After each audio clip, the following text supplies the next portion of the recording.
Oh, Carolyn Watson here. Monica Webster here. Kelly Aramaki.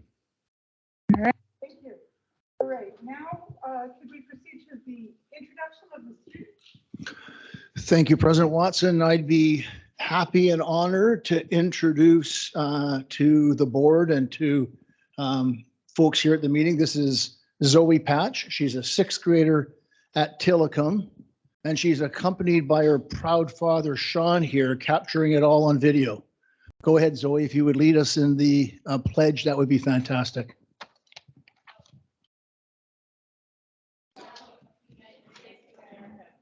To the republic for which it stands, one nation, under God, indivisible, with liberty and justice for all. Okay, perfect. Right? There we go. And We Okay. acknowledge that we are on the indigenous land of the Coast Salish peoples who have reserved treaty rights to this land, specifically the Duwamish and Snoqualmie tribes. We thank these caretakers of this land who have lived and continue to live here since time immemorial. We reflect on the historic context that brings us to reside on this land and accept responsibility to interrupt erasure. We commit to an ongoing partnership with the Snoqualmie tribe as we listen to, learn from, and lead with their guidance. thank you. Okay, I would like to just kind of talk a little bit about myself, if that's okay. This is my first year at a public school. I'm a sixth grader at Tillicum, and my name is Zoe Patch. From kindergarten through third grade, I went to a small private school here in Bellevue called Open Window School, and for the past 2 years, I've had the opportunity to travel the world with my family. Whether I was in Florence, Italy, exploring the Renaissance, or scuba diving and tagging endangered manta rays in Costa Rica, I really developed my love for learning. This summer, my family and I moved back and thought it'd be best for me to go to a public school because this district has so much to offer. I was really nervous the first time that I stepped into Tillicum, naturally, especially because I didn't know many people going there due to all the traveling I did. But I quickly felt welcomed and like I was a part of the community, and I got to explore many new things like cross country, ceramics, and applied engineering. I've only been at Tillicum for a short stint of time, but a few months ago when I heard the possibility of middle school consolidation, I felt like I needed to do something. I know that as an individual, I don't have much control, but along with my peers, we have a strong voice. So within my school, I started the student advocacy group, and we started making flyers, creating speeches to help out our school. You have a hard decision in front of you right now that will ultimately impact many families. However, I'm here to share with you my experience as a student. Tillicum is working, from the strong leadership and great teachers to the diverse student body, multiple language program, and special needs support. Tillicum is thriving. I may not have known the people here a few months ago in the summer, but they've grown to be my community. Thank you for listening. Thank you.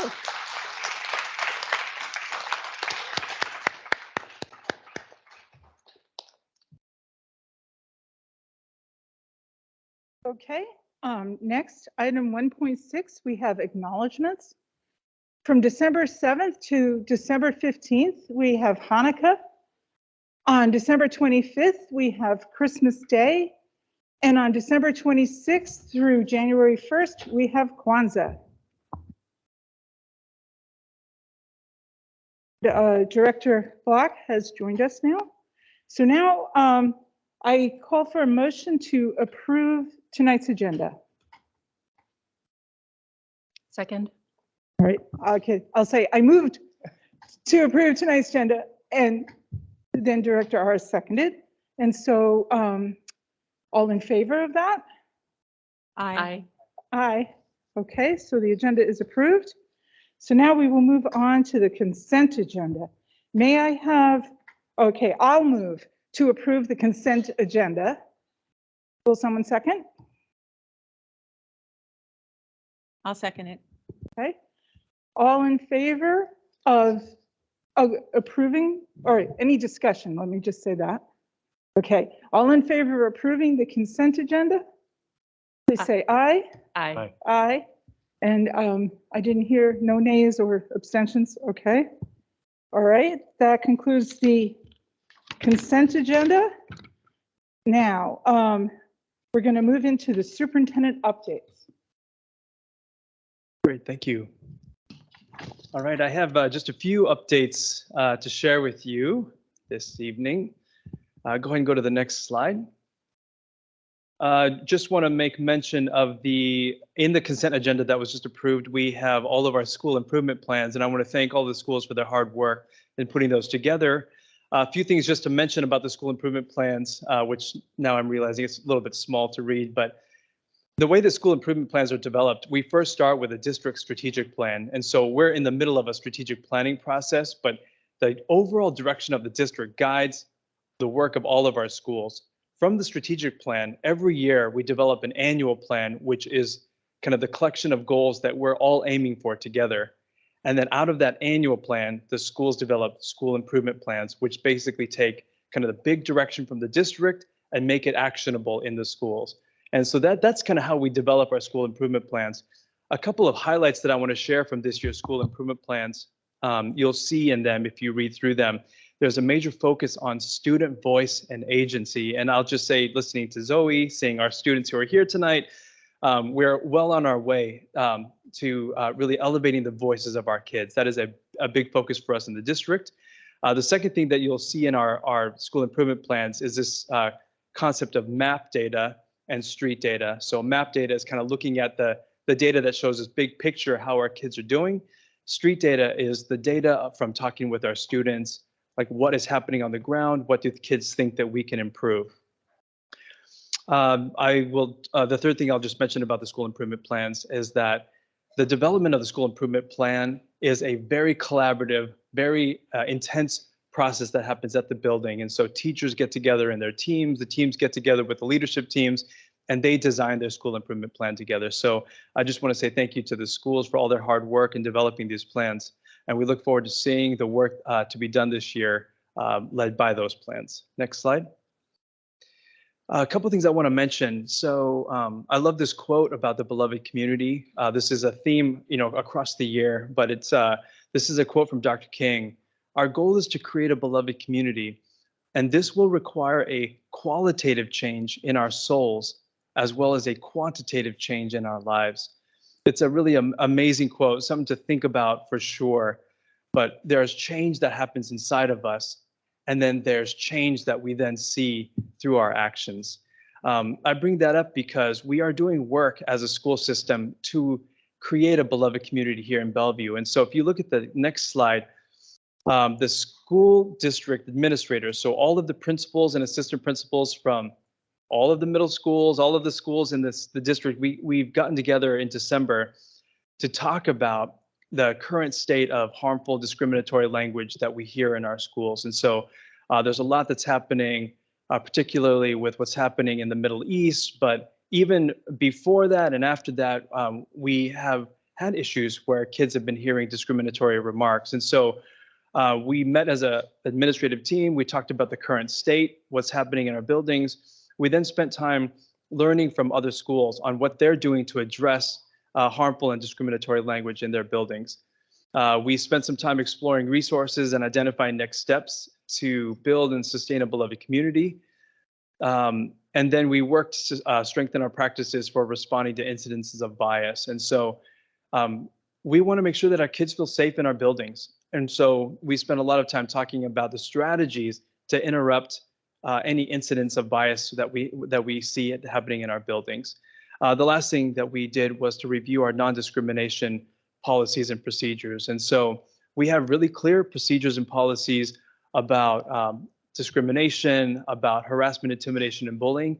And so we spent time talking about that and how that can be applied to this situation. Next slide. I'll just share an example. So this Chinook Middle School, their leadership shared with us the things that they're working on in their building. But this just gives you an example of what some of our schools are doing. And so their focus for November was on how staff can help interrupt discriminatory language.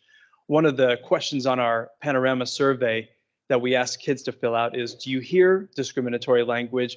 And then do you see adults interrupting it when it happens? And so we use that data to understand what's happening in our building. And then schools then take that and then help their teachers figure out, how can we interrupt this when we hear it happening in the building? The next slide shows what Chinook is doing in December, which is once you interrupt the behavior that you don't want to see, how can you then replace it with the behavior that you do want to see? And so Chinook is spending this month working on how to create a culture of kindness. And so how to replace any kind of discriminatory actions with acts of kindness. And so you can see they're using that concept of street data to talk to kids and find solutions from what the kids are saying. Next slide. Just a couple of other things that are happening in the schools. I'd like to share some of the things that I'm seeing in and around the buildings. That's a picture of me. I was at Sammamish High School, and the glass blowing class taught me how to make a little glass paperweight. It felt like a very advanced thing to do, but the kids said that that's literally the first lesson of glass blowing year one. And so, I mean, it looks pretty amazing. I have to say, like, I had one kid holding this hand and one kid holding this hand. So it pretty much was created by students, but I did touch the thing. So that was good. The second picture is a picture of Odell. A lot of our schools, you can earn prizes for good behavior, and then students can choose what their prizes are. And this crazy group of 12 kids or so chose to have Sundays with the superintendent. So I guess you had to earn 300 points to get that, but they discounted it because nobody was getting to that number. So it was about 125 points. These guys got to have Sundays with me, but it was a great opportunity. They were so respectful and kind. They waited for a little while before talking about consolidation, which I thought was really sweet. I mean, they were very attentive to them sitting with the superintendent, but then we really got into it, and it was great. And they talked a lot about how much they loved their teachers. I mean, it was really remarkable to hear them say these amazing things about the teachers that they have at Odell. So just a shout out to those kids that I got to eat Sundays with. And then the picture on the right is a student from Puesta del Sol, Eliana, and she's on the green team, and she's helping us kick off our efforts on environmental sustainability. And Puesta del Sol is the first school building in the state that is a net zero building. It produces more energy than it consumes. And so we're excited about the work around environmental sustainability happening in our buildings and across our schools. Next slide. So this is my last slide before I finish. Today, at this board meeting, we are going to talk about our budget, and then I'm going to talk about, I give you an update on middle school consolidation study. And then we're going to finish by talking about some legislative advocacy. But just so that I don't keep people waiting in anxiety about what is going to be said, I did want to just make an announcement right now before we go into public comment that we have been listening to the community for the last 3 months. We've had hundreds of people share kind of their perspectives and their thoughts about what they love about middle schools, what they want to see in their middle schools. We spent a lot of time trying to understand the data together. And I just want to shout out the students. Zoe, you're very eloquent in sharing kind of your experience at Telecom Middle School, and I appreciate that so much.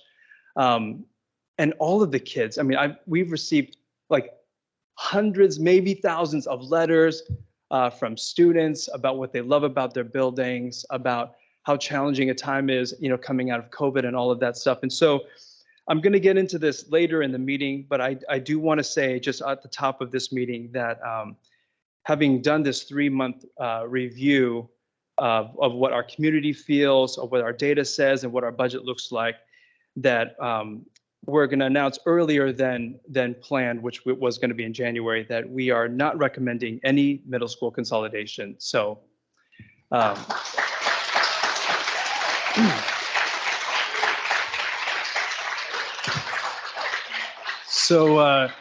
don't get up and leave all at the same time. We do want to hear from folks who have public comment because it's still a great opportunity if you're going to share about middle schools. We really do crave hearing what you love about your buildings.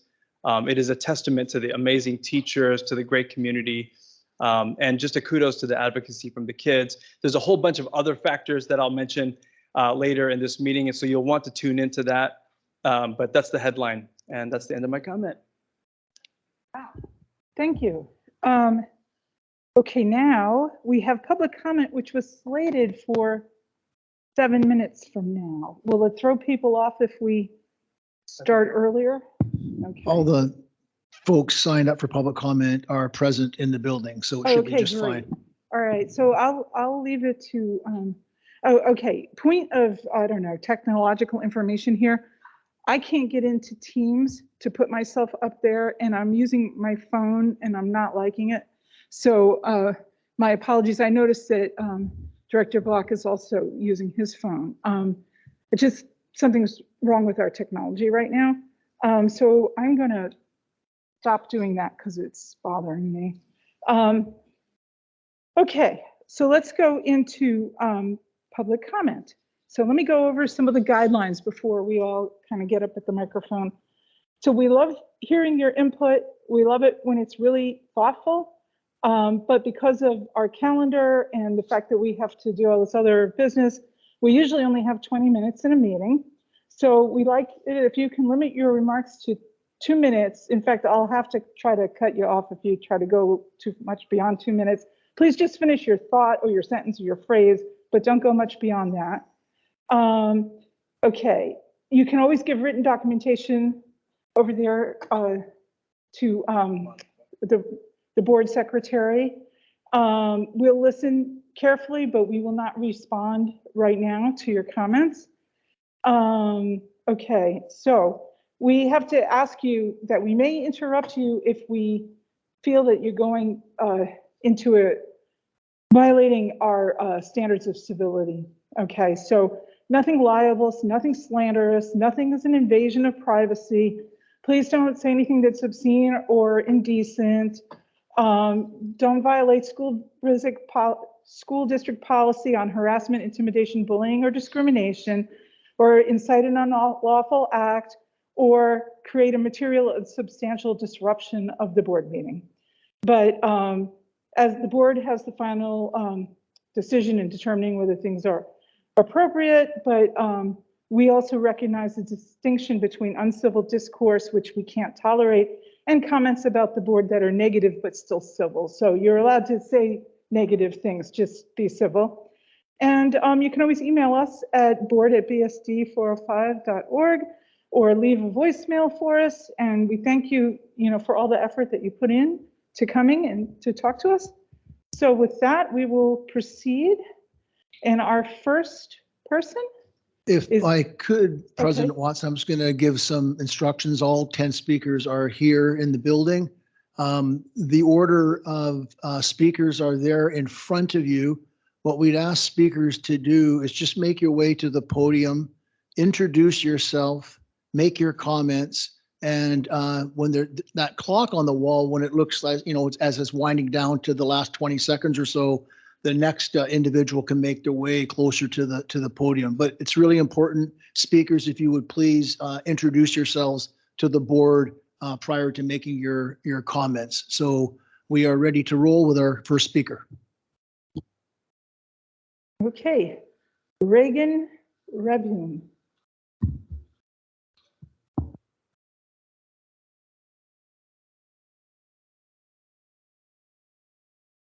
Okay. My name is Reagan. Do I just start? Okay. Members of the school board, my name is Reagan and I'm a 6th grader at Tillicum Middle School. Since I've started attending Tillicum, I have tried new things, made new friends, and regained my confidence. Tillicum is a place full of different personalities, styles, and preferences. And because of the amazing teachers, staff, and students, we are able to form a cohesive whole known as Tillicum. Unfortunately, over this past summer, I broke my ankle, and I was terrified to walk into Tillicum on my first day, not being able to walk at all. but the students and teachers did everything they could to make me feel welcome and safe. And now looking back on that, it just seems silly that at one point I was so scared just to enter a middle school. Because of all the different students and teachers, we have things that most other schools don't, like the archery club, the culture chefs club, and the Tillicum Elephant Society, which holds fundraisers and donates all of their proceeds to save the elephants. Last year, I was one of the 65th graders to attend Eastgate Elementary, and watching all of the stress and sadness that Eastgate consolidation caused the teachers and students made me want to do something about it. And although we couldn't save Eastgate, I am really happy to be able to speak here about how much I love being a student at Tillicum Middle School.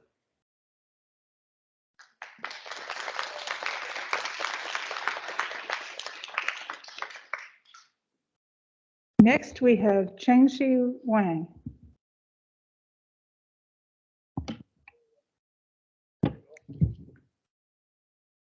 Hello, board directors. My name's Gunnar, and I'm very excited to speak today. I'm not sure if you noticed, but this is the third meeting I've attended this school year. I'm a Tillicum Tiger, and I'm here today to talk about the importance of Tillicum Middle School. First off, Tillicum has a diverse community, and there's people from all over the world, which makes it more comfortable for students with different backgrounds to join our school. The second reason is our language programs. We have Mandarin, Chinese, and Spanish. Another reason is because every teacher is there to help us. A way that I can tell is that every single day, except for Wednesdays, they hold a tutorial for you so you can catch up on any work you need to finish. I can also tell that the teachers care because several of them have emailed my mom when I've fallen behind in class. I have 6 A's and 1 B, but my teachers helped me get that B back up to an A. Another reason is because when it's clear outside, me and my brother ride our bikes to school. This helps us get our exercise for the day. Also, school is only 15 minutes away by bike. With my brother's ego, he'd say it's only 5, which makes it so we don't have to wake up earlier or leave earlier. I'm in advanced learning for math, and I'm enrolled in the ESA program. I also play the trumpet. Did you know that Tillicum has the biggest band program out of all the middle schools in the Bellevue School District? I would hate it not be able to play my instrument because there's not enough room in the band program. My final reason is because my siblings are going there right now or will go there in the future. My brother's in 8th grade and he loves it so much. My sister's in 4th grade at Puerto del Sol and is excited to join me here at Tillicum. In conclusion, I would not like it if, and that's a big if, please do your research. Don't close any school. But if you do close school, please don't close mine. Thank you.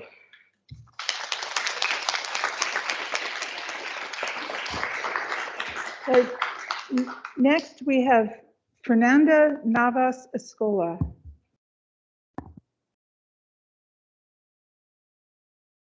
I'm gonna start. Okay. Okay. The definition of diversity is the practice or quality of including or involving people from a range of different social and ethnic backgrounds and of different genders, sexual orientations, etc. In other words, everyone is welcome and wanted. In other words, a place like Tillicum Middle School.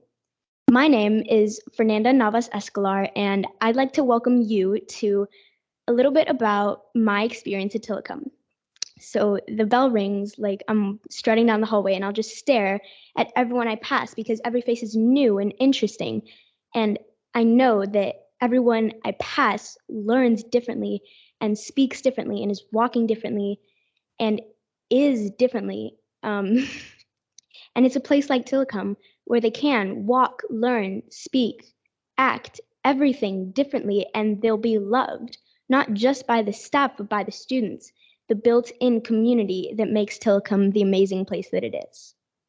I am Latina, born in Panama of Venezuelan descent. I went to a Spanish immersion school, then into an advanced learning program, and never quite able to find my home. Until Tillicum, I finally found my home. En Tillicum, la comunidad que hay es fácilmente la mejor de que he sido parte. Esto es especialmente impresionante porque todos son diferentes, muy, muy diferentes. Todo el mundo aprende diferentemente, como yo misma. Yo estoy en 6º grado y tengo 2 clases de 7º, y no creía que las iba a disfrutar tanto. La gente me aceptó y me trataron como todos los demás en la clase. De eso te estoy hablando hoy. Comunidad, diversidad, Tillicum. I'm just going to translate that last part because it's really important. Community and diversity that's what Tillicum is for me. Thank you. Next, we have Next we have Hind Al-Hinawi. Good afternoon. Thank you genuinely for the opportunity to share my thoughts today. My name is Hind Al-Hinawi. Professionally, I'm an executive director of a nonprofit. I'm also on the board of MAPS, the Muslim Association of Puget Sound, handling outreach.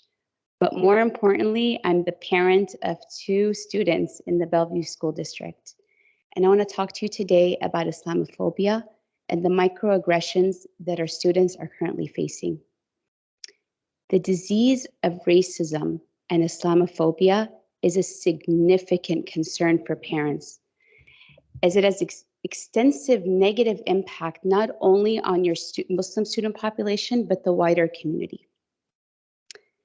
This racism is rooted in fear and perpetuates biased narratives against Muslim and minority communities. In the face of this challenge, I want to offer a gracious space and an invitation to engage meaningfully with MAPS. We can offer training on combating Islamophobia to your teachers and staff. Our outreach committee holds regular school and mosque visits so people can experience the rich knowledge, culture, and diversity of the Muslim community. My goal is to build a long-term relationship with the board, district, teachers, parents, students, to create a safe, inclusive community that is not just anti-racist, but pro-human. I'm going to leave my contact information today. I would love to continue this conversation. Thank you, and Assalamu alaikum. Well, thank you.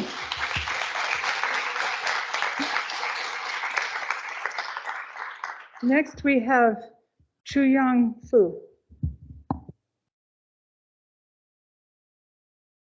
Hi, dear board. I'm Chu Yong. Both my kids go to BSD schools. I'm really grateful for having the opportunity to speak up here again. I guess we already heard many moving stories about the middle schools, but I also want to step back and really challenge whether school closure is needed in the first place. My point is, so far, all the data shows that there's really no need to close any middle school for the next school year. Why? Because now we have even better alternative than this one-page alternative we showed last time. As it turns out, revising re-enrollment forecast alone without cutting central admin budget will be sufficient to cover deficit for next year, given very strong November enrollment increase for BSD and the statewide enrollment increase announced last week. Here the reason is, first, the statewide increase is big news because it means the tide turned and more families are moving to Washington and to public schools again. So Bellevue's hub location and the quality education just make best position to gain more enrollment. Second, and even more importantly, BSD November enrollment increased by 224 compared to what was shared in the October parent engaged sessions. And we know monthly enrollment will continue to grow throughout the school year. Our actual enrollment now is 500 plus higher than this year's plan, meaning 5 million additional revenue this year alone. We had not expected. I hope to hear some good news on this from the financial update session Dr. Aramaki will give later. If we even assume flat enrollment next year, it'll be 851 over next year plan, meaning almost 9 million additional revenue for next school year, more than enough to cover the deficit here. So to conclude, can I make a holiday wish? The best holiday gift for many parents and student staff here would be a confirmation from BSD that we will not close any middle school next year. Then we can all enjoy the peaceful and joyful holidays. If that gift can be delivered through Holiday Express before the school break, of course, the sooner the better. Okay. Yes. Great, thank you. Thank you.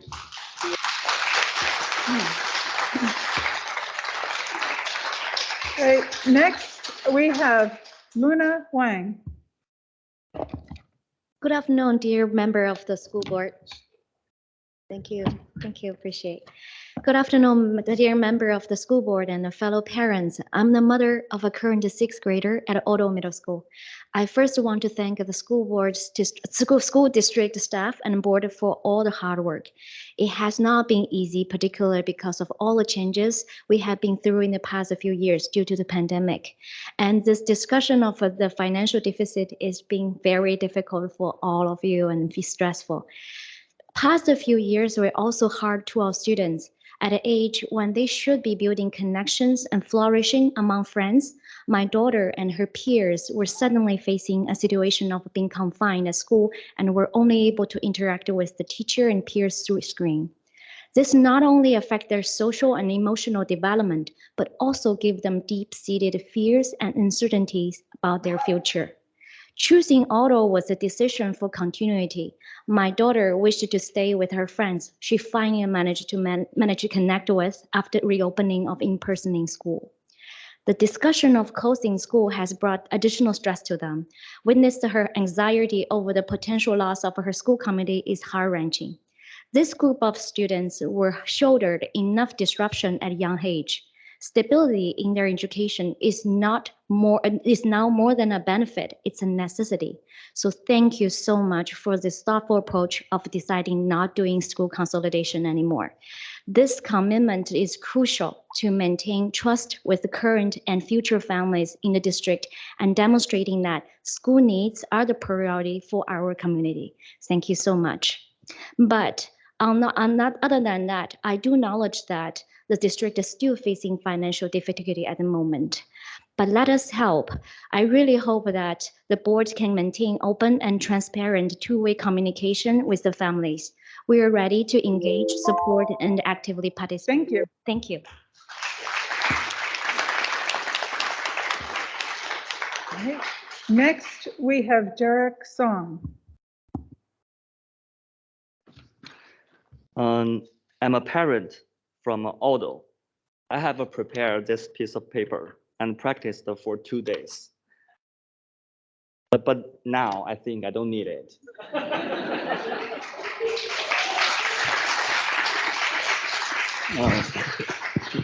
Thank BSD listening to the voice from all parents and the students of all middle schools and made a correct decision. This is the great news. We understand budget is still a problem, but in the future, we want to help and discuss with BSD together to find a good way to develop our school district. Thank you. Thank you. Next, we have Elizabeth Chu. Good evening, members of the board. My name is Elizabeth Chu, and I am the president and founder of the Tillicum Elephant Society, and a 7th grader that goes to Tillicum Middle School. The Tillicum Elephant Society is a club where we raise money and donate to elephant organizations to help the cause in saving the elephants. And we have raised over $2,000 and have helped over 27 elephants, and have even helped elephants on the other side of the world in Kenya. But none of this would have been possible if it wasn't for the Tillicum community. All the students and teachers lift each other up to help accomplish our goals and help us and make school funner and make us look forward to coming back there every day. This brings me to the fact that I know that you guys are considering consolidation, and I ask that you guys do not do consolidation, but if you do, I ask that you do not close Tillicum. Which leads me to the fact that my little sister and little brother will be going to Tillicum Middle School once they graduate from Jingmei Elementary. But if we close Tillicum, there won't be a middle school for them to go to, or at least there won't be Tillicum. Many families like us live in Bellevue because they want to attend the schools in the Bellevue School District.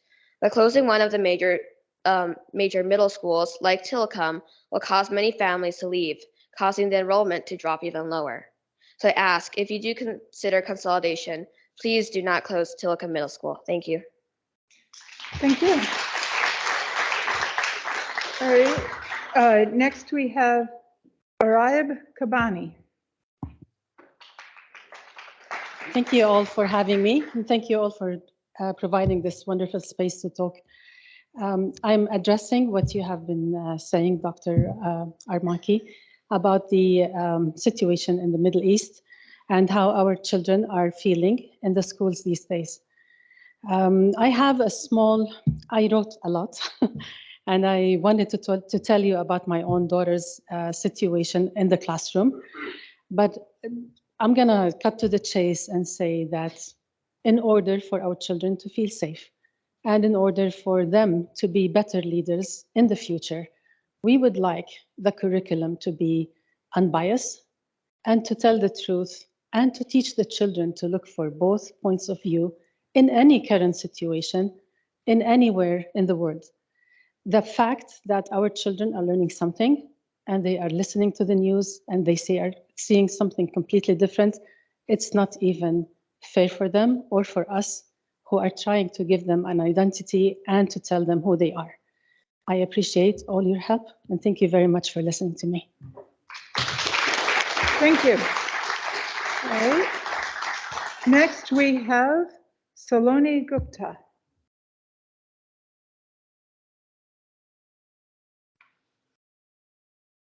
Hi, my name is Saloni Gupta, and I'm a mother of a sixth grader who goes to Odell Middle School. When I walked through the door today, I had prepared a different speech, but of the comments made by Dr. Aramaki, I'm going to say thanks.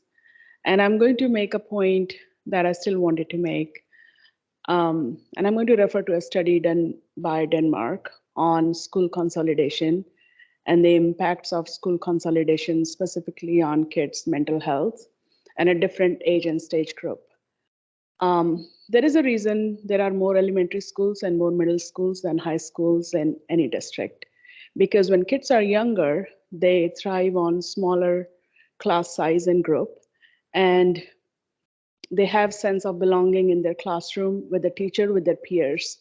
When my son went to middle school from 5th grade, he was anxious, but he knew his peers are going to be there. And now in December, he knows that his teacher knows his name and he has made more friends. I think as a society, it is our responsibility to preserve their sense of belonging. I think as a society, it is our responsibility to not do something that jeopardizes their mental health. And as a society, it is also our responsibility to raise young adults that not only help Bellevue School District, City of Bellevue, but turn into a good American citizen. Thank you. Oh, thank you. All right. So right now, I recognize that we would be ending public comment about 6 minutes earlier than the schedule says. So I'm going to ask our Chief of Staff, John Harrison, whether he's the one who coordinates all this. And so I'm going to ask him whether he thinks we've heard from everybody who's signed up and we're on the right track here. Yes, everybody that signed up in advance has been heard, Okay. and we are at the end of our public comment period. Okay. All right. Thank you. So we're going to go on then to our resolution about Sammamish High School food classroom renovations.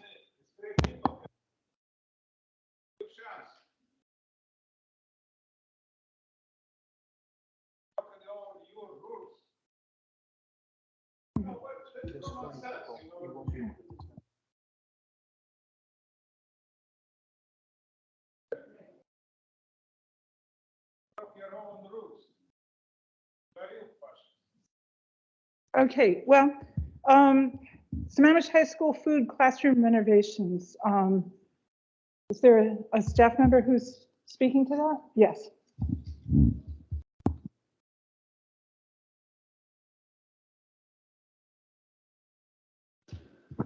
Good afternoon. I'm here requesting that we get the acceptance of the Sammamish High School Culinary Arts Program approved and as final acceptance. I've gone through the project a number of times and it is per the architectural specifications and done appropriately. So we are recommending acceptance of that per the OSPI guidelines. Okay. Computer's been acting up, but what I need is a motion to approve the resolution. Right now I can't see the resolution, but I will in a minute. Approve, yeah. I mean, someone could. Okay, I motion to approve the resolution. Okay. A second. Okay.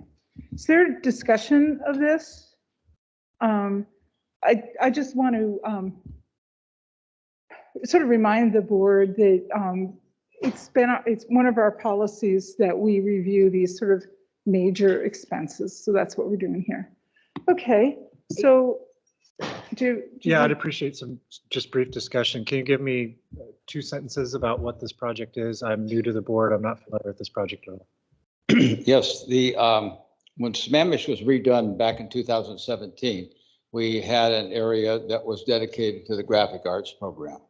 And upon the retirement of that teacher here 2 years ago, they but they weren't able to generate a lot of student interest in that program. And then the school had a lot of interest requesting the culinary arts program. So the principal approached us about that. And we went ahead then and hired an architect to be able to go ahead and redesign that space and turn it into a culinary foods lab. And that was done through capital levy dollars, not general fund. And anyway, they have been able to run their culinary arts program starting this year very successfully. Thank you. So, anything else? No, I'll say I always appreciate your explanations about these things. Somehow I find them very interesting. All right, let me call for the vote then. All in favor, please say aye. Aye. Aye. Aye. All right, any opposed? No, we all said aye. Okay. Thank you. It's approved.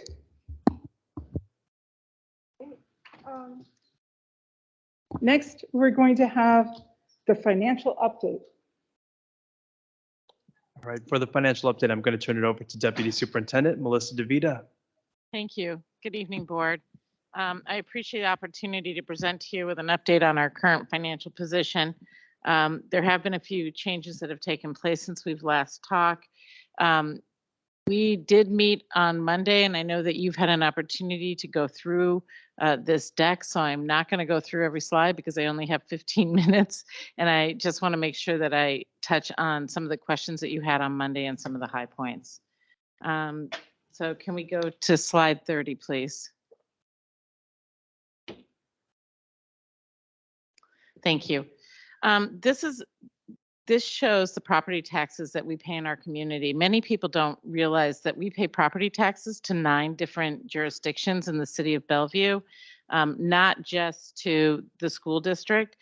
Bellevue School District, our local levies account for 3 of these, and you can see that they're bolded on the right.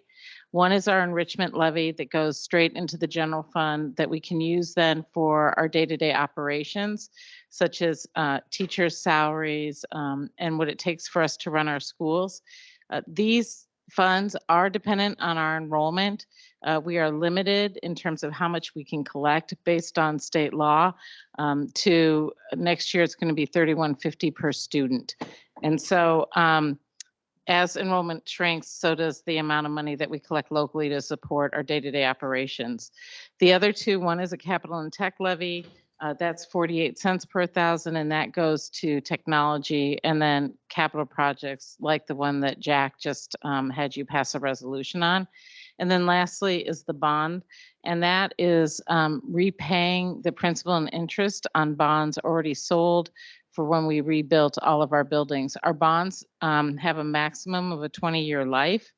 And so depending upon when that bond was sold and which building it was for, we have a repayment schedule that can last up to 20 years. You'll also notice that there's a state school funds tax. That is the property tax that is paid that goes to the state. So it goes directly to the state to support all of the school districts statewide.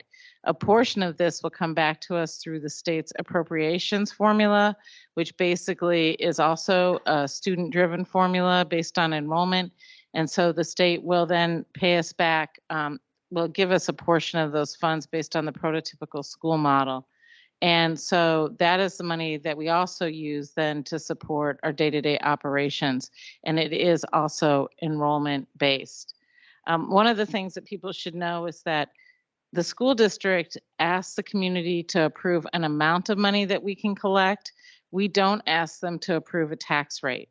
So as the total assessed value for our district changes, whether it goes up or goes down, they calculate the tax rate based on that. So if the assessed value for the community goes up, then the tax rate will drop, even though they're paying the same amount of taxes back to the district.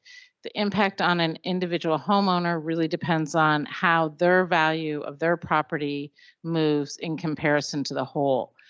Often the entire assessed value has new construction in it, like the Amazon towers that are going in and other things. So in general, the total assessed value for the district will grow more than any individual homeowners unless they did significant remodeling or that type of a thing. And then lastly, though, the state levies a tax rate. So as your assessed value increases, you will pay more taxes into the state coffer for schools district-wide. The final thing I want to say about taxes is you can live in a different city and still live in the Bellevue School District. So if you live in Redmond and you pay their city taxes, but you pay our school-based taxes. So the city you live in has really no relation to the school district that you're in. There's people that live in Bellevue, the city of Bellevue, but they're in the Issaquah school district and they pay the Issaquah taxes. Finally, I know that property taxes seem really high to everybody, but I do want you to know that some of the tax rates in some of the other local school districts are in Renton, their local taxes are $3.22 per thousand. In Issaquah, it's $2.72 per thousand. In North Shore, it's $2.56. Only Seattle and Mercer Island have a lower total local tax rate in the Puget Sound area than we do. So that's just an update on property taxes and how they work. All right, can we go to slide 33, please? I have to get there as well so I can look at my notes here. Okay. All right, so this is a slide that shows you how we ended 22-23 in terms of our financial position compared to what we were budgeted at. This year we ended the biggest news from it is that our ending fund balance is at 17.7 million in the general fund, and the ending fund balance you can think of as our savings account. The board does have a policy that it should be between 5 and 6% of expenditures, and this is below that. It is at 4.6%. So I'm going to talk a little bit about how we ended up there and then what we're doing about that. First of all, we did start the year with a lower fund balance than we had originally anticipated. With the timing of the budget process for school districts, we have to submit our budget to the state in the middle of July. Our fiscal year does not end until August 31st. So we're always estimating how we think we're going to end the school year when we build that budget. And we ended in a different place at the beginning of the 22-23 school year than we thought we would. So we started in the whole $6.1 million.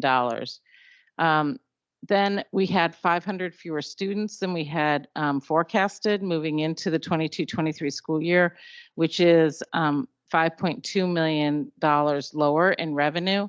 You can see that the revenue change was 3.9 million. That's because there's other forms of revenue that we get, and so some of that balanced out, but we're 3.9 million lower. The other thing with school district budgets is we do a lot of the hiring of our staff based upon our enrollment forecast. And part of that is because traditionally it was hard to get teachers the further you moved into the summer, whether it be July or August. And so we do rely on that forecast to help us get staffing in place prior to us needing it. And those staff are on contract. As enrollment is shrinking, we generally hire to about 98% of the forecast so that we try not to overhire. But when we were down 500, we did have more staff than we needed, but everybody's on an annual contract. And so you can't just, let those staff go unless you want to do a mid-year RIF, which is very rare unless it's significant. So expense-wise, we were over expenses by 2.3 million, and I know that sounds like a huge number, but it is 0.6% of our budget. So our budget was within 1% of what we had originally put in place back in April, May, June, when we were building this budget. That is equivalent, just to put it in perspective, that if you had a $100,000 household budget, that is equivalent to overspending by $600. So that kind of gives you a framework, even though 2.3 million sounds like this huge number. So as I said before, our ending fund balance is 4.6%. There is a requirement in board policy that if we are below, that we have to present a plan that is going to be implemented to get us back within range. And I'll talk about that in the next slide. Can we go to slide 34, please?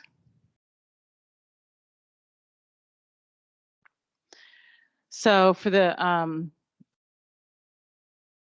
22-23, sorry, I didn't flip here.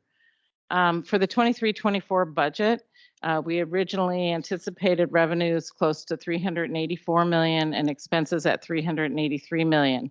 As you can see, we were off on our beginning fund balance, which is our savings account. We thought it would be the 21.5. We're at that 17.7.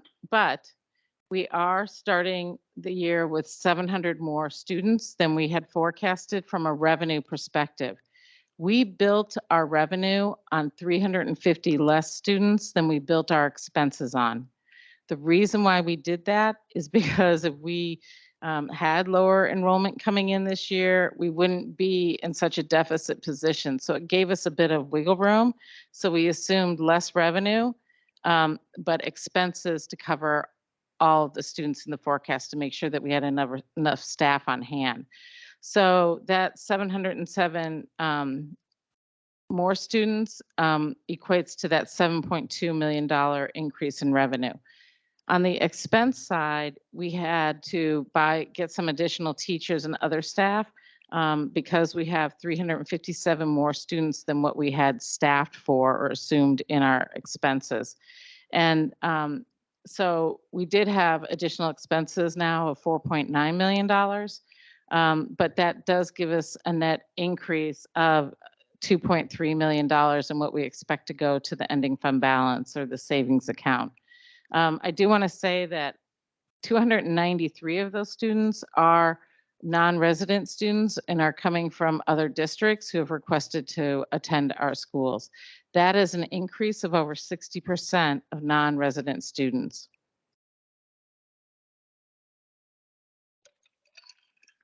So the net impact of all of this does bring our ending fund balance or savings account up to 20.7 million, which is 5.3% of expenditures and would be within that range for the board policy of 5 to 6%. Next slide.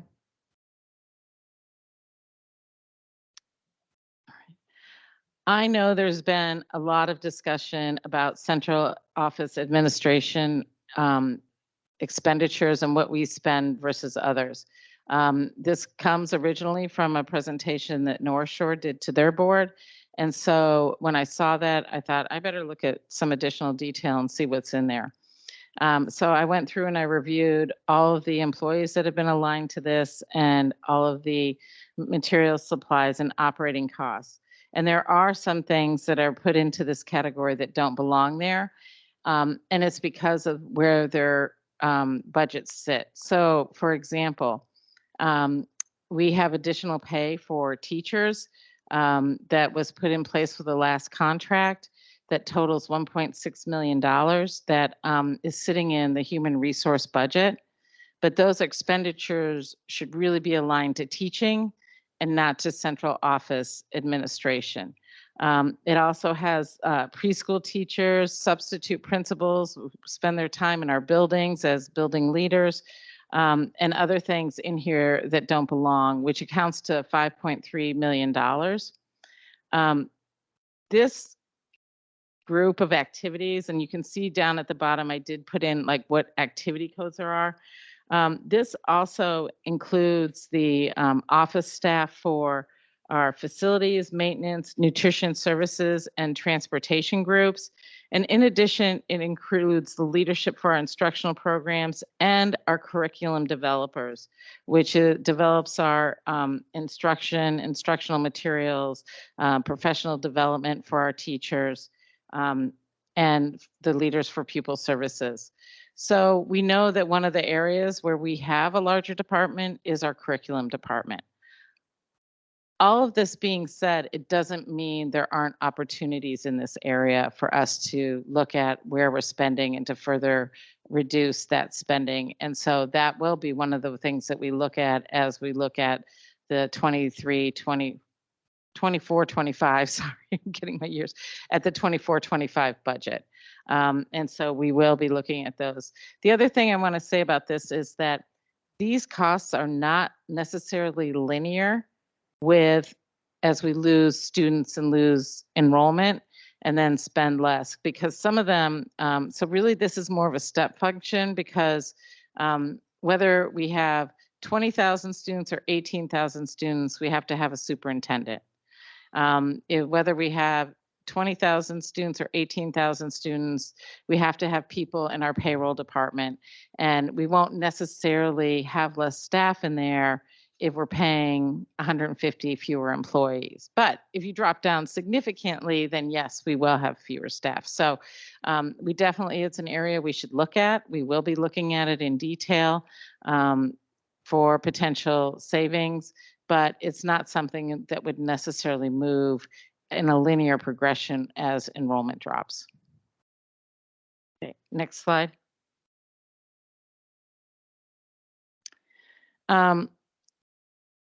I just wanted to show people what the difference is between when we're growing enrollment and when we're dropping enrollment. Over 80% of our revenue is based on enrollment. On the left is what happens when we grow enrollment, and on the right is what happens when enrollment is dropping. We get revenue, our revenue changes pretty much immediately when we're getting students or if we're losing students. So as we have more students coming in, we get more revenue. Even during the course of a school year, we will get more revenue. And we don't necessarily have to add expenses at the same rate that we're getting that revenue. For example, if we get 20 new students, we don't necessarily have to add additional educators to the district because they'll be spread across 28 schools and 13 grade levels.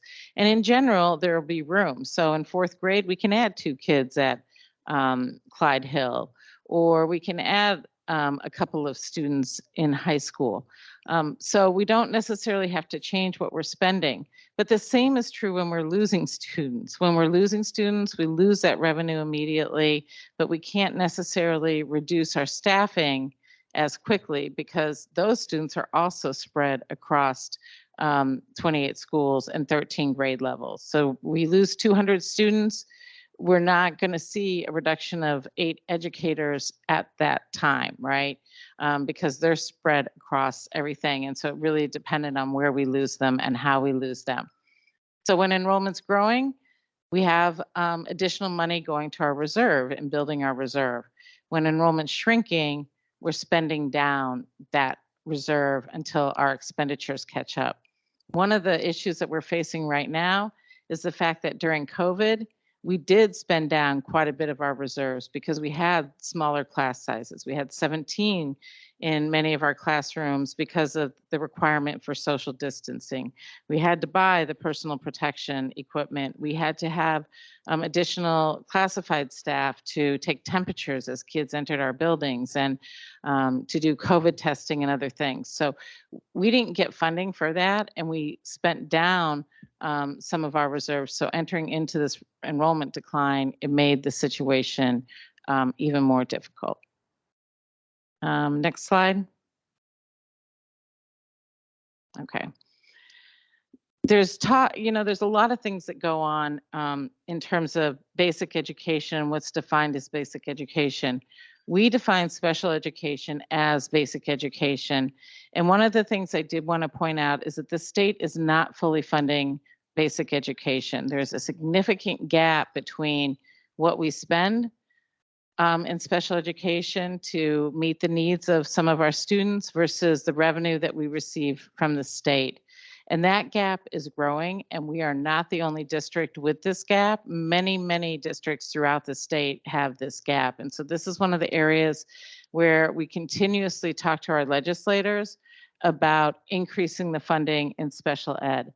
Now, I know our special ed costs went up pretty significantly between 21-22 and 22-23. There are a few reasons for that. The first is that we are required to provide recovery services to our special education services, and those have not been funded. We've also had an increase in our special education enrollment. Historically, it's been 10% of our total enrollment. It is now 11.5% to 12% of total enrollment. And there's been an increase in students that require extra services and have been placed in local or non-public agencies or residential settings throughout the country. And so those expenses are significant for one student. It could be as much as $800,000 annually. And then finally, with our staffing shortages for paras, we've had to use more contracted service providers, and many districts are having a hard time hiring paras. And so as a result, these contracted services have increased their costs pretty significantly. It's a supply and demand. It's part of the free market, right? So special ed is one of the areas that we continue to pursue additional funding from the state for, and you'll see that in our legislative priorities when that discussion happens shortly. And then one more slide, please. And so this is what it looks like moving forward. So we have the 23-24 budget and then adjusted budget. We move into 24-25. I did assume a loss of students going into 24-25 based upon our most recent forecast. That will drop our revenue. We also assumed some increases from the state in terms of inflationary increases for staff and for the materials, supplies, and operating costs. These numbers were provided by the state, but whenever the state gives us increases for salaries, they always cost us more than what they gave us because the state does not fully fund all of our employees. We fund a significant amount of employees from our levy. And so we need to cover those additional costs. So it costs us more than we get there. We're looking next year at revenues versus expenditures of an $8.4 million drop. If we maintain a minimum fund balance of 5.3%, I know that 5.5% is the minimum for the board, but it's nice to have just a bit of wiggle room in there because budgets are based on a series of assumptions and they're not always going to be correct. So once we look at what our minimum fund balance needs to be, our budget shortfall then is $9.5 million going into the 24-25 school year. I assumed flat enrollment for 25-26 and 26-27. And even with flat enrollment and the other cost increases, and other increases we expect from the state, we would have to find then an additional $15 million in 25-26 and 26-27 for a total of approximately $40 million over the next 3 years. And with that, I'm happy to take questions. Okay, thank you. So now we will have time for questions. I've got my handy die, and we'll have a couple of the numbers be roll again numbers and see. And we need just, yeah, but I'm just going to do it this way for now. And then it rolls to 1, which would be Phil. And I am aware that we were right on time, and now we're going to be a little bit off. So I'm sorry. Yeah, no, it wasn't you. I don't know what happened, but okay.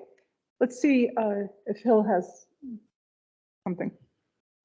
So my main question is on the revenue side, trying to understand which schools are accepting out-of-district students at this time and estimate for how many open seats we have available for out-of-district students. So there is a schedule on our website. I will send you the link. It has schools identified as limited or possible. Limited schools, it depends on the grade level, that type of thing. And then possible those have more seats available. We define capacity as two things. One is the building size. The second is the staffing that we are anticipating having in that building.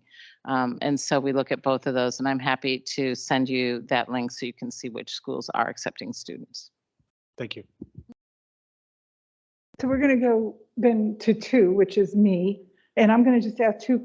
I'm going to make a comment and a question. So the comment is, I was concerned about that difference between what we seem to be spending in sort of overheads versus like the other districts from that North Shore thing. So thank you for breaking it down. So I was starting to ask the question, what are we doing that Lake Washington is not doing? And I look at it and I see that even though our percentage is 1% different, the actual absolute number of dollars is very similar. So maybe that leads back to those kinds of things that are all or nothing, like, you got to have, like you said, you got to have a superintendent and things like that. So I wanted you to speak to that maybe. But then the other thing is, there's a question that's been coming up in the community about the non-resident students, which, I love it that we're so attractive that we can bring in people from other areas and things. But the question is, because some of our student needs are funded for our local levy, and those people coming from elsewhere would not actually be paying into the local levy. How does that fit into what, is it a net positive that they're coming, or we wind up paying a little bit, is the question I've been hearing. Yeah, so first of all, we will be paying more in our local levy for non-resident students. Our goal as a district is not to grow our enrollment back to what it was with non-resident students. But we can use non-resident students, I don't mean use, we can have non-resident students help us balance out our schools. For example, if you have an elementary school that has like 3 4th grades, 2 3rd grades, 3 2nd grades, like if it goes back in different numbers of classrooms across the board, it's really much easier to run a very stable school where you have 3 per grade level, right? So that you don't have to add teachers, lose teachers, move teachers between grade levels, all those types of things year over year. And so our goal with our non-resident students is really to have a very balanced school district. Another school example is Tyee. Tyee had 300 8th graders, fewer 7th graders, and even fewer 6th graders. And so the goal was to get them to about 300 per grade level so that it was very stable and teachers were very stable and how the building runs is very stable. So that's one of the goals with non-resident students. Yes, there is some impact to taxes, but honestly, with the numbers that we're looking at versus the entire taxes that we collect and the tax rate, it's going to be very minimal for every homeowner, like under $5 probably a year. Thank you. Let's go now to number 3, which is, well, Joyce, and she's not here, so that would be number 4. Yeah, we're not sitting exactly in order. Okay. Thank you so much, Melissa. I know that it took a lot of work, and I really appreciate your presentation. I just had a couple of questions, and I thank you for addressing the questions that we had on Monday. But I do, and this may be a question for Jeff, I'm not sure, but wondering about the shortage of the paras and kind of wondering what the plan is to increase that number or what strategies in place. That's the first question. Yeah, so in actuality, we have goals to reduce our reliance on contracted paraprofessionals, and we put that in place this year, and I'll let Jeff talk to what it was and how we're doing. Thank you, Ms. Webster. We actually put up in place a target to reduce by roughly 1/3 the number of positions that we are hiring for outside agencies. We started the year with that number. We had reached it. And the key is to maintain it through the year because there are ebbs and flows regarding staffing and needs with students. As of yesterday, where I got an update, we are on track. We're maintaining those numbers. And there are two strategies that have proven to be very, very helpful.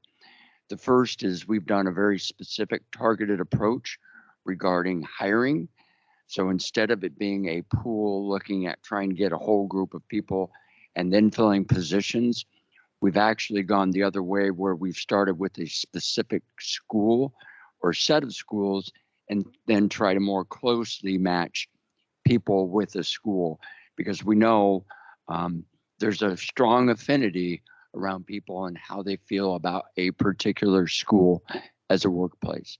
And then the second strategy has been that when we have an agency position that becomes open, we fill it with a district direct hire. So between the two, we are on track, and I'm cautiously optimistic that we actually can get ahead of our goals by the end of the year. But so far we're right where we wanted to be with our goals. That's great. Thank you so much, Jeff.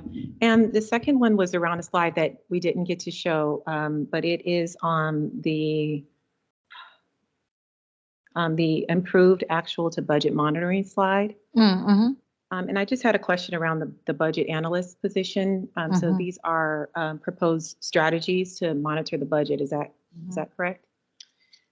Yeah. So just so that we can put that up real quick, it's right after the slide. Let's see, it's probably slide 35, maybe.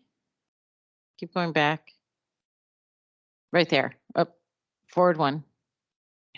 There you go. So I'm sorry. Tell me one more time. Yes, what your question I was just confirming that is an opportunity to kind of monitor the budget. These are kind of some recommendations around the strategies that you all are going to be using. Is that correct? Correct. So we are implementing a tighter monitoring process between our financial services and our budget group, and looking at monthly, basically, actuals versus forecasts. So we're monitoring that on a monthly basis. We're also having our budget analysts work much more closely with the budget owners and the people that actually do the spending, so that they can tell them where they're at and work with them on strategies to reduce their spending if it looks like they're going to be going over at any time during the course of the year. In fact, just today we met with special ed and kind of walked through where they were versus their budget, and they are pretty much right on track this year. So we're 3 months into the year, and it's nice to see that we're working with them on monitoring that. We're also looking at implementing some new things to help them maintain that level. That's great. Thank you so much. Sorry, Director Harris's turn. Okay. Thank you very much for the presentation. I see that you put a lot of work in addressing our questions. I want to piggyback on the question regarding Paris. You said there's 1/3 decrease. Is that for just this year? Right. So it's 1/3 decrease in the number of contract paras, and then we're going to be moving forward and reducing more next year and the more the following year. We just didn't feel like we could get all of them, make that full transition in 1 year. So we're doing it over a course of 3 years. Okay. And what is the savings that we're looking at by decreasing by 1/3 and so on? And I appreciate that you're doing that and you're looking to do direct hire, because I understand that we do provide better training and overall packages. Yes, we do. And so it's $1 million for 1/3. So it was about a $3 million spend in the cost of contracted paras versus direct hires. thank you very much for working on that. I want to go back on the North Shore slide. There's we're Bellevue and we're known for our great programs, and that requires support. And it's interesting as we look at consolidation and budget, there's a lot of ask of us to do things which requires more central staff to do, more bodies, but we're also asking you to cut more people. One of the things I like for you to kind of explain is I very much appreciate the fact that you were keeping our reserve between 5 and 6%. Can you kind of talk about where we are on the reserve in comparison to other districts? Certainly. We're actually in a very strong position compared to other districts. North Shore, for example, they had budgeted to be at 4 million, and in actuality, when they did their revised budget, they're looking at a minus $300,000. Shoreline last year had a budget of $1 million left in their reserves at the end of the year. I think they ended up at about $2.5 million, so they're barely staying ahead of that. Seattle has borrowed money in order to maintain their current operations, and they're asking the state to extend their payback period so that they continue operations while they continue to build a plan to reduce expenditures by over $100 million. So I feel like we're in a pretty solid position. I'm disappointed that we ended up below 5%. But I think that we will get back within the appropriate range this year. Yeah, I do appreciate it. There's a fine balance between cutting and really trimming to as much as possible, and also making sure that we are on the positive and addressing all the needs that our community is asking. So thank you for addressing that question. Thank you. Thank you. I'm now aware that time is urgent. But anyway, let's hear about the middle school consolidation study. Okay, great. Thank you. Yeah, thank you, Deputy Superintendent Melissa DeVito. We appreciate your hard work on that. It takes a lot of time to put all of the, to get all the financials in order, but then to present it in a way that makes sense. We just appreciate your hard work. So yeah, thank you, everybody. The first thing I'll just mention is, as I mentioned at the beginning of the meeting, we are making a decision to pause the middle school consolidation study and to not recommend a middle school consolidation for at least the next 2 years. And so I'm going to go through kind of the rationale for that in as quick and effective way as possible. So go to the next slide. The first thing I want to start with is just gratitude and a deep appreciation for every single parent, student, staff member, community member who attended a community forum, participated in a focus group, spoke at a school board meeting, sent an email, letter. Thank you to all the kids who wrote letters to me regarding the middle school consolidation study. I just appreciate the engagement of everybody in this community. It was a lot of work. And I'll just mention, this was brought up by some parents, but talking about the budget, talking about making cuts and things like that, it can feel very cold and it can feel very distant to people. But I want people to know that I do understand that it is the impact of these decisions are very human and very personal. So thank you everybody for leaning into this conversation the past 3 months. Next slide. I just want to remind everybody that when we embarked on this process, we were committed to an equity-centered design process. And so we wanted to understand these 3 questions that are on the screen. Try to understand collectively the 2 demographers' data sets, to identify our community's diverse needs, concerns, interests, and priorities, and to identify the problem that we're trying to solve together. And then we wanted to synthesize and share back our collective vision, perspectives, concerns, hopes, and priorities. And we wanted to do it in a way that was equitable and that elevated the voices of those who are often unheard. And so that is what we set out to do. We had 2 groups that guided us along this way. So our superintendent advisory, the Superintendent Community Advisory Council, is made up of students and families, staff members and community members. Their job was to make sure that we were following our process and that we were attending to equity. And then we had another group, a subcommittee of our equity advisory, and that group was focused on equity-driven decision-making. And they also, the 2 teams together really helped to make sure that we stayed true to the process that we wanted to attend to. And I will say that they gave us very critical and constructive feedback when they felt that we were going off course. And so that was our commitment to the community, and I'm proud with how we have lived out that commitment and will continue to live it out into the future. Next slide. So again, the recommendation is to not consolidate a middle school at this time. And I wanted to be really specific about this because some people might get anxious when they hear at this time or for at least 2 years.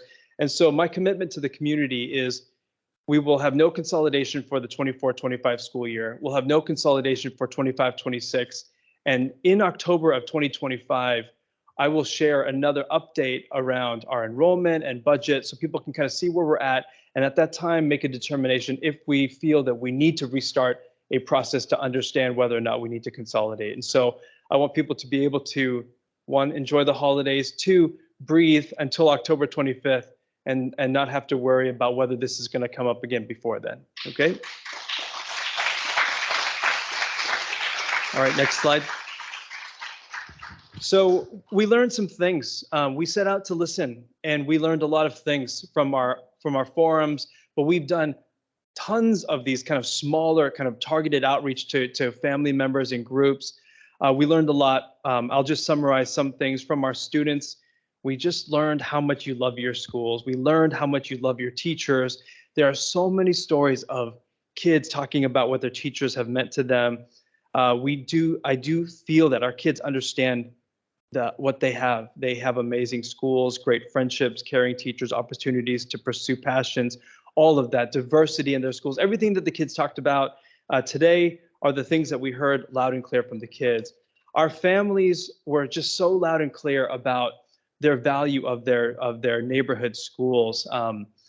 We heard this across all of our schools. I'll just give some examples. One example I guess I'll share is when I was at Highland, we had over 120 family members there. Over 70 of the family members were first language Spanish speaking.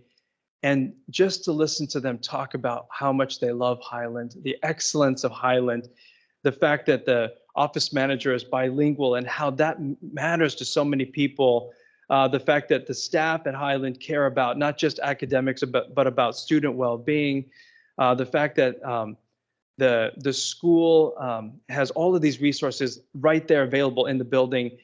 There was a level of pride that family members showed in their school, not just at Highland, but across the system. And the staff share the same things. Just so much pride in the buildings that their kids go to. Again, the superintendent advisory, the equity-driven decision-making committee. We learned a lot from those two groups in particular, just around how do we make equitable decisions. And loud and clear, we heard them say, building trust and listening to those who have been marginalized takes a lot of time, more time than we ever give to decision making. And so I just want to give a shout out to those groups who are helping us kind of guide us along the path of being a district that promotes equity-driven decision making in general. And then I just want to say that we listened to our schools that consolidated last year. We had a school board visit at Spirit Ridge this past week. And I'll just mention, because a lot of people had said, like, what are we learning from our schools that are consolidated? And so I will say that we learned that our families and our kids and our staff are optimistic and hopeful, and they will always do what's best for kids. And we saw that. I mean, there's just so much optimism, even through the hardship of consolidation. But I want to acknowledge it because I know that it's important for people to hear this, but we did also hear that consolidation is hard. We're making these very important budget decisions, but there is a human toll that it takes. There's a relational toll that it takes. And so the words of those who've experienced consolidation, I just want them to know that they are heard. I see those that are still grieving the loss of their schools, and just want you to know that I heard that and that was a factor in the decision making. Next slide. Other key takeaways.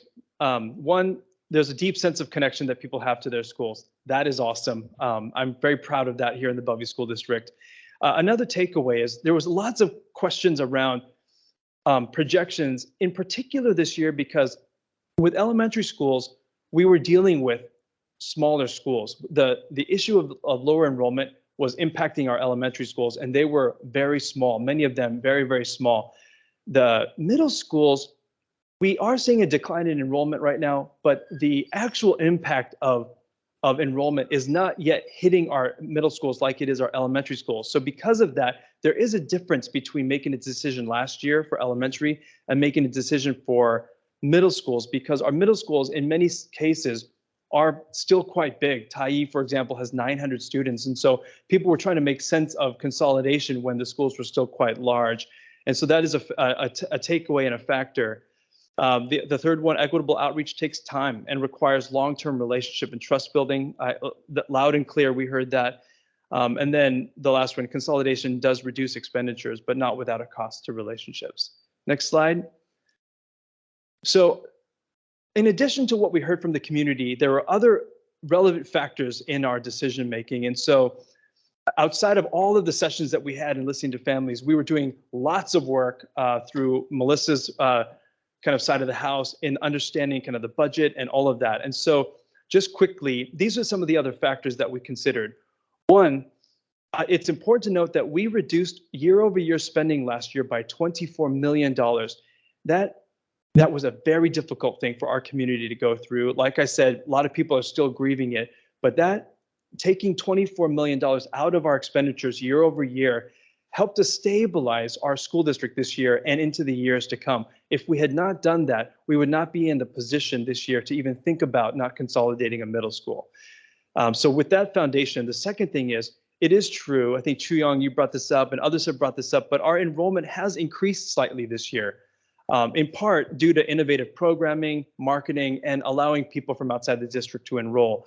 And so we are hopeful about the fact that by bringing in an Arabic language program, and then this fall we're bringing in a Hindi program and a Korean program, that if we do innovative things, that we have the opportunity of possibly stemming the decline in enrollment. The other thing is, Melissa had talked about this in depth, but our 24-25 expected shortfall is about $10 million. I think it's important though, in that $10 million, our middle schools are not yet the primary driver of the budget shortfall. So there will be a point, if our projections continue the way that we see them going, that the middle schools will be a primary driver of budget shortfall. But at this point in time, it's not necessarily the case. And so because of that, I think the cost of cutting 10 million across the system outweighs the benefit of not consolidating a middle school right now. And then the last point is, the other thing that's kind of on our radar is we are looking at pursuing additional funding from the legislature by requesting, so this part is super complicated. So for those of you who can stay with me on this one, we're going to talk about it later this evening, but we are requesting that the legislature consider cost of living, which is called regionalization, to be added to our local levy allowable collections. In the allocation that we get from the state for school funding, they add a regionalization factor, a cost of living factor. So we get more because it's so expensive to live here.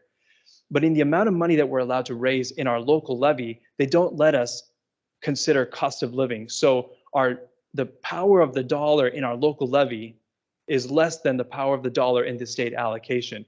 Because of that, the local levy is about 20% of our budget. We can't fund the things that we want to fund. And so if the legislature just makes a policy change and allows for that, then that will bring in a potential $10 million a year. And so if you think about what Melissa had shared with her budget presentation, that is a significant dent in the budget shortfall that we face every single year. So we're going to talk about that more later, but that was also a factor in some of the decision making for this. Next slide.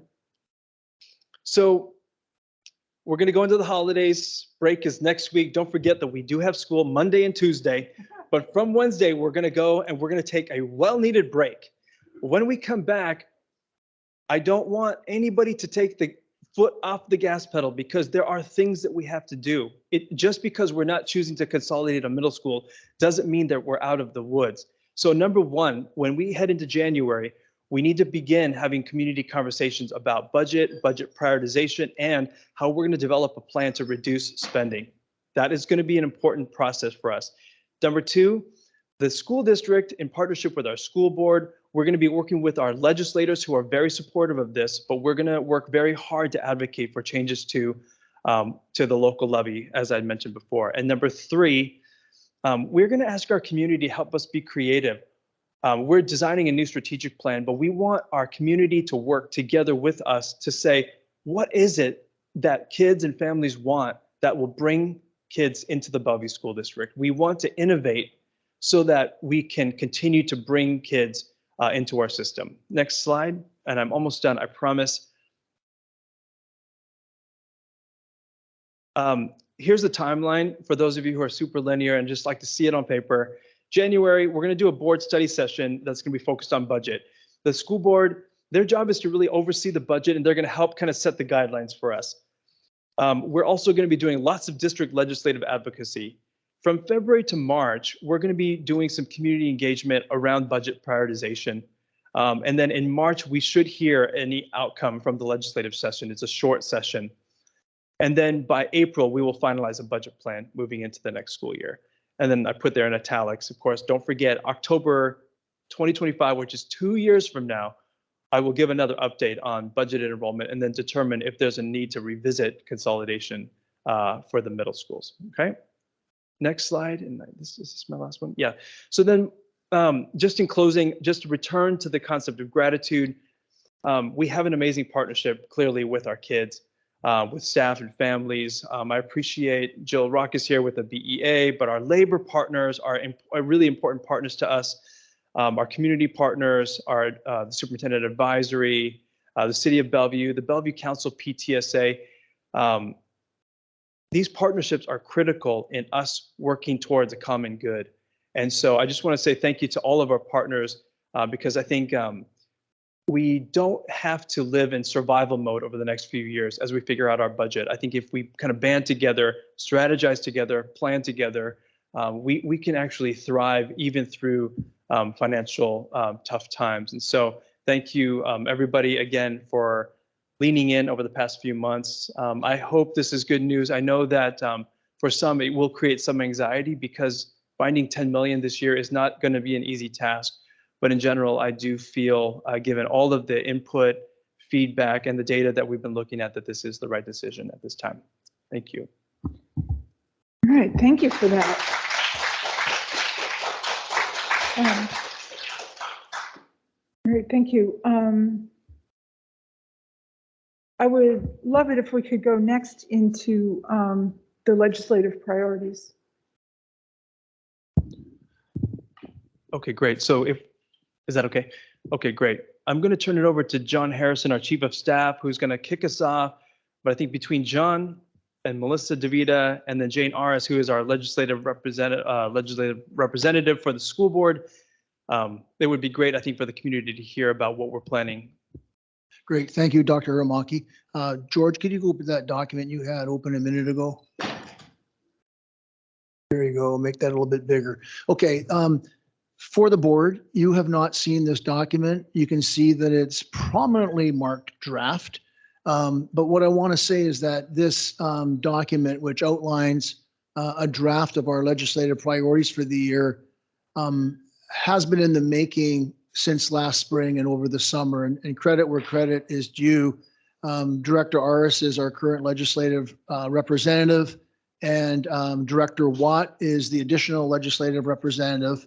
Prior to the last school board meeting where they were nominated and appointed to those positions, Director Christine Chu was our legislative representative and Director Aris was the additional legislative representative. So Director Aris and myself and Deputy Superintendent DeVita and Superintendent Aramaki have been talking about these priorities for a significant period of time. So the way the document, and again, this is the first time, this may be the first time you're seeing this, it is posted to the agenda so the public can access it, but it's divided into kind of three categories. The first category in that bold red font are two issues that are critical for our school district. And the first one is their local enrichment levy and the regionalization factor that Dr. Aramaki has alluded to.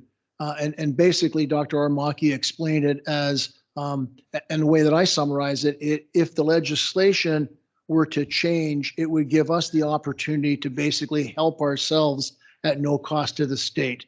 So that's the first priority under critical district issues. The second one is special education. And you saw a slide that Deputy Superintendent DeVita displayed that shows about a $30 million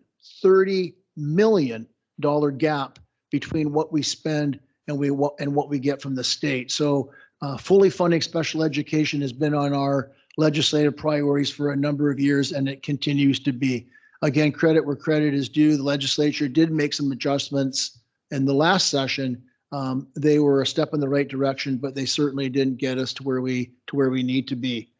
The next set of issues are, if you could scroll down, George, please, in that under that yellow bold font, are important district issues, not critical, but important.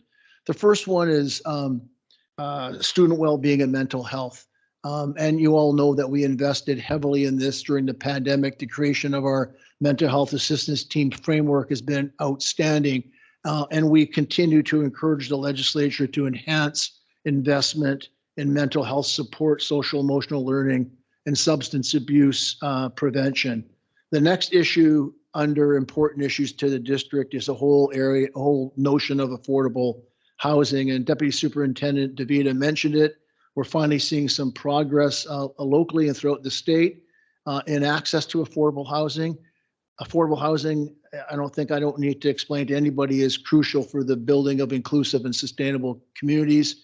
It's important for our families. It's also important to our staff. I think you all know that it's been a challenge oftentimes to maintain and retain staff because of the high cost of housing. So in this area, we are supporting legislation that expands access to affordable housing. And we're looking at ways to do that and partner with other entities to provide affordable workforce housing. And then the third and final one under important issues is the whole area of early learning. The research is clear that pre-K early childhood education improves school readiness and outcomes for students as they progress through the system, focusing on high literacy, numeracy, language fluency, et cetera.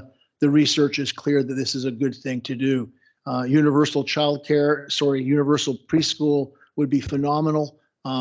We know that's probably not going to happen soon, but we do support legislation that expands access and provides funding for early learning programs.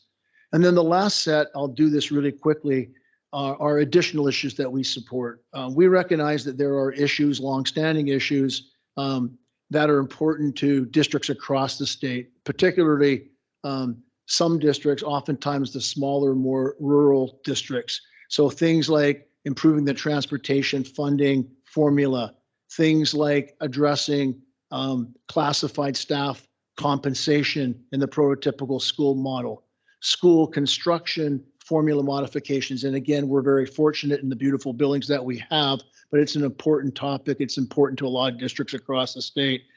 School material supplies and operating costs, also known as MSOCs, again, are very important. That formula has not been adjusted in some time. It's not kept up with inflation. And so these are all issues that we support, and we'll support legislation that moves us along in those areas. But our high priorities are, again, the local enrichment levy regionalization and full funding for special education. So I'm going to stop there and ask Melissa DeVita, George. There's a slide, George, on the regionalization factor, and it's kind of nuanced. And I thought that it'd be a good idea for Deputy Superintendent DeVita to put some color and context to this critical issue. And part of tonight is we're not looking for approval of the legislative priority.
that they put in place was a recognition of the higher cost of living in some of our communities across the state. In particular, many of the communities around the Puget Sound area. So they took in these factors that they multiply the salary. They have a salary level that they assume you should be paying to teachers and others. And so they have this factor that they multiply by, knowing that we would need to pay higher salaries to our employees because of the area that we live in. And they range from 0 to 18%, and we're at 18%. That 18% applies to the salaries for the state apportionment, but they never applied any additional cost of living to the levy dollars that we're allowed to collect. So we are allowed to collect the same amount here as in other communities that don't have as high cost of living as us. And because 85% of our budget is spent on salaries and benefits, it basically means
of the way that that formula is structured, and because of the way that assessed values throughout the state have been increasing.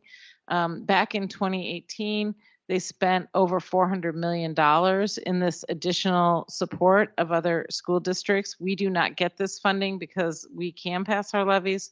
Now that has dropped down to below $200 million. And so literally it has been a drop of 63%. And communities like Federal Way have lost this additional funding that they were getting.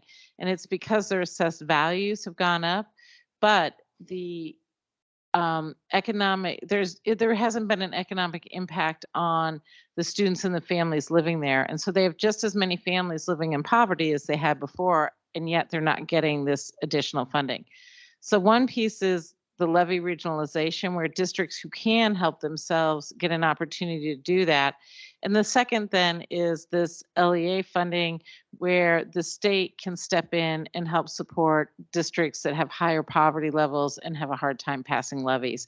And so the combination of the two would be a pretty significant impact for districts, and a lot of districts are facing these financial challenges, as we talked earlier when Director Aris asked the question about what other districts are doing. There are districts right now that are entering into binding conditions, which is basically bankrupt. There was 3 entered in this year. There's others that are on the brink. And there could be as many as 10 to 12 districts by the end of this fiscal year that are bankrupt. And so these types of things would help pretty significantly keep districts solvent. Okay, let's, Dr. Arz was just going to add yeah, on. she's going to say something, but I'm going to say we're behind time. So let's be quick. Okay, so just to kind of put it into context, Melissa, thank you for sharing that detail about how many that are currently in financial troubles and in binding condition. Melissa has shared with me earlier that in last 10 years, there's only been 3, but this year there's 3 already. with the 10 to 12 more possibly going into that direction, which says a lot about where we are as a state and financial support for our districts. Levy regionalization bills have been something that our legislators, our local legislators have opted to take on. Senator Wilman has stepped up to be the primary person to sponsor this particular bill in the Senate, which I so thank her for doing that because it was very last minute, as well as Vandana Slatter and Milan Tai in the House. And so they will be sponsoring this bill as well. This is actually right now, especially with us putting a pause on consolidation for next 2 years, all hands on deck. I know that I am the legislative rep, but I think it's actually all of us need to work hard for the next couple months and through the session to have as many conversations as we can and with other board directors and community members, and legislators, and bringing this awareness and understanding of how important this is, because this could really ease our stress load and continue to focus on what we need to do, which is our students. We have the Hill. What is it? The Day at the Hill, which is the 27th, I believe, of January. And if you could please make time to attend that. And also, I think it is important that all of us, take the time and write emails to our legislators, and really talk to them how important this is to us, and not just us, but other school districts as well, because like North Shore, they're negative 300 and in their reserve, and Seattle is, they're borrowing. And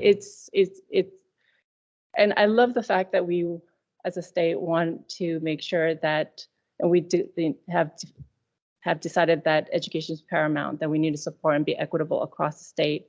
But for King County, we pay a lot in tax, but our hands been tied. And we need to figure out how to make sure that we untie that and make sure that we continue to function and do what we said we were going to do, which is to support each and every child. I think for us, it's not just writing to our legislators within our own districts, but also ways and means, as well as actually just all of them, and including our governor and Chris Recto, because they've just published their budget, and it's not necessarily, well, I think it would be good for them to hear from us as well. Just one thing to clarify. I know we want to move on, President Watson. When Director Ara says she's talking about the board, because the school district cannot ask the public to lobby. So just want to make sure that that's super clear.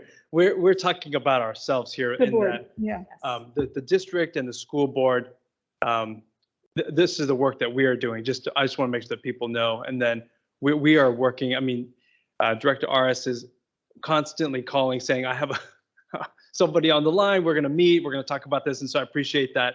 And that is the work that we're going to do. So the public can do what they want to do, but the board and the superintendent cannot ask the public to. So I just want to make sure to lobby. Okay. All right. I think this is one of the most important things we could be discussing, but I'm also aware that we have consultants sitting in the other room that are expecting to see us in 7 minutes, and I need a break. So, so if we could do director discussion, like in the sense of everybody say something for like 1 minute, and that would be great because of these consultants who are waiting. So I'm going to pass and not say anything. So the way we did with the die, it was I would be the leader of this one, so it would go to 3 who's not here, and then 4 would speak. Thank you, President Watson. So I'll just take a moment to extend my gratitude to the students and the families who came out to support the forums and the conversation around consolidation. I learned so much from them and you all, and it was an honor to be in your space. So thank you so much. Okay, thank you. And that would bring us to 5. Okay. Well, I was gonna say exact same thing. I so much appreciate our students stepping up and really using their voice and sharing their thoughts with us. I think that is so valuable, and thank you to the community for constantly being our partners and being in this space with us and working through this with us. Very, very much appreciated. Okay. And then let's wrap to 1. I want to echo the thanks. I enjoyed hearing all of the passionate love for all of the middle schools. I think that that's fantastic and truly a testament to Bellevue School District. One of the things that it strikes me as we've gone through this process is that a lot of the challenges have been driven by enrollment, and effectively keeping attention on enrollment management moving forward is going to be one of the critical goals, I think, for the district. That's obviously a major source of revenue, but also something that's challenging to manage. So figuring out the best way to do that. I really appreciate that there's now certainty for at least the next 2 years for the comprehensive middle schools. There's one school that continues to have some uncertainty, and that's International School. And trying to make sure that we're committing to identifying and the deferred maintenance and making capital infrastructure improvements to maintain and improve that campus for those students as long as they're there, as well as helping them find what their future is, whether that's rebuilding or enhancing that school.